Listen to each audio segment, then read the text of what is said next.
السلام علیکم ناظرین،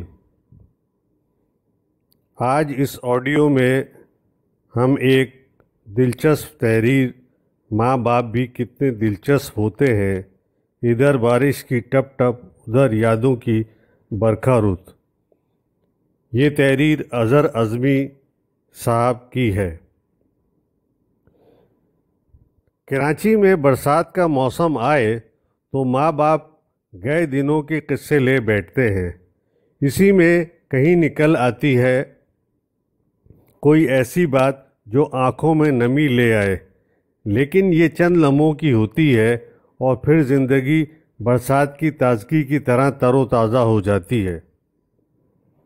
باپ: ارے آج تو اس رم جھم میں پکوڑے ہو جائیں۔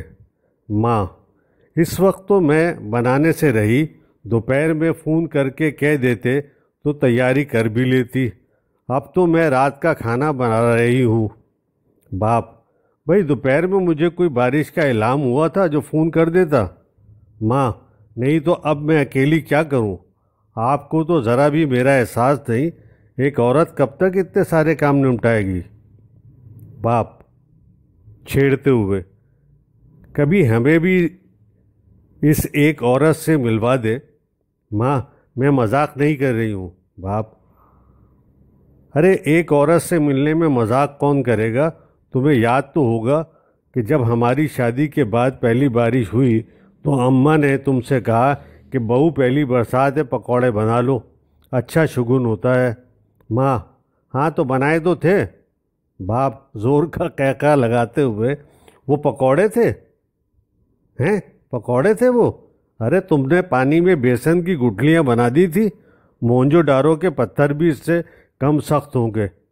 ماں چڑ کر: اچھا کھا تو پورے لیے تھے، اس وقت تو کچھ نہ ہوئے۔ باپ ہنستے ہوئے بولتا: کیسے؟ پتھر کھا کر بھی کوئی بولنے کے قابل رہتا ہے؟ وہ تو اچھا ہو اس دن اماں کی طبیعت ٹھیک نہیں تھی، اس لیے انہوں نے پکوڑوں کو ہاتھ بھی نہ لگایا۔ ماں: ابا نے بھی تو کھائے تھے پکوڑے۔ باپ: وہی تو تمہیں بچا گئے؟ اماں نے پوچھا تو بولے اتنے مزے کے نرم پکوڑے کھائے ہی نہیں، بس منہ میں رکھتے ہی نمکین گلاب جامن کی طرح حلق میں پھسلتے چلے گئے۔ ماں: ہاں تو اس وقت نہیں آتے تھے، اب تو آپ تعریفیں کر کے کھاتے ہیں۔ باپ: ہاں یہی ہوئی نا بات، مان گئی؟ ماں: کیوں ہم کوئی باورچی کے خاندان سے ہیں کیا؟ باپ: اچھا سنو، شروع کی روٹیاں تو یاد ہوں گی؟ گول روٹی کی جگہ ملکوں کے نقشے بنایا کرتی تھی، ٹیڑھے میڑھے، کچھ تو تم نے ان ملکوں کے نقشے بنائے جن کا اقوام متحدہ کو بھی علم نہ تھا۔ تمہارے نقشے پہلے بنے اور وہ آزاد بعد میں ہوئے، روٹی سے نجوم کے سلسلے کی بانی ہو۔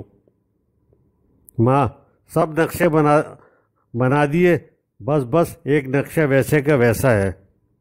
باپ چھیڑتے ہوئے: کچھ ناراض لگ رہی ہو؟ ماں طنز کرتے ہوئے بولی: نہیں، آپ طنز کے تیر برساتے جائیں اور میں کچھ نہ کہوں۔ اور یہ بتائیں آپ کا اپنی بہن سے متعلق کیا خیال ہے؟ آج تک ان کے ہاں روٹیاں بازار سے آتی ہیں؟ باپ: اس کو تو گٹھیا ہے، آٹا گوندنا اس کے بس میں کہاں۔ ماں: یہ سب تو 4-5 سال پہلے ہوا ہے، جب بھی یہاں آتی تھی حرام ہے جو اٹھ کر پانی بھی پی لے۔ اسلم پیٹ میں تھا، اب آواز بڑھ جاتی ہے، کچن کی گرمی اور 20 روٹیاں وہ بھی کھڑے ہو کر۔ کہتی رہ گئی کہ ایک فین کچن میں لگوا دیں، مگر آپ اماں کی مرضی کے بغیر کہاں ہلنے والے تھے۔ اب دوپٹے سے آنسو پوچھنا شروع ہو چکے ہیں، باپ گھبرا جاتے ہیں، ماں کے پاس آ کر بیٹھ جاتے ہیں۔ باپ: ارے دیکھو تم رو مت، میں تو مذاق کر رہا تھا۔ ماں: بنے ہٹیے، آپ ہمیشہ ایسی جلی کٹی باتیں کرتے ہیں۔ اتنی دیر میں اسلم کمرے میں آ جاتا ہے، ماں فوراً دوپٹے سے آنسو پونچھ لیتی ہے، باپ بھی ماں سے ذرا دور ہو جاتے ہیں۔ ماں: اتنا بھیگ کر آنے کی کیا ضرورت تھی؟ اسلم: کیا مطلب، بارش رکوا دیتا کیا؟ اچھا سنیں امی، میرا بہت دل چاہ رہا ہے گرم گرم پکوڑوں اور چائے کا۔ ماں رونا دھونا بھول چکی ہیں، بس تم جلدی سے کپڑے بدلو، میں پکوڑے بناتی ہوں۔ اسلم چلا جاتا ہے۔ باپ: ہم نے کہا تو صفا چٹ انکار، بیٹے نے کہا تو فوراً تیار۔ ماں: وہ میرا بیٹا ہے۔ باپ اداس ہو کر: ہم بھی تو کسی کے بیٹے تھے۔ ماں مسکراتے ہوئے: اچھا اب زیادہ علاؤالدین بننے کی کوشش نہ کریں، بنا رہی ہوں آپ کے لیے موئنجو ڈارو کے پتھر، کھا لیں گے؟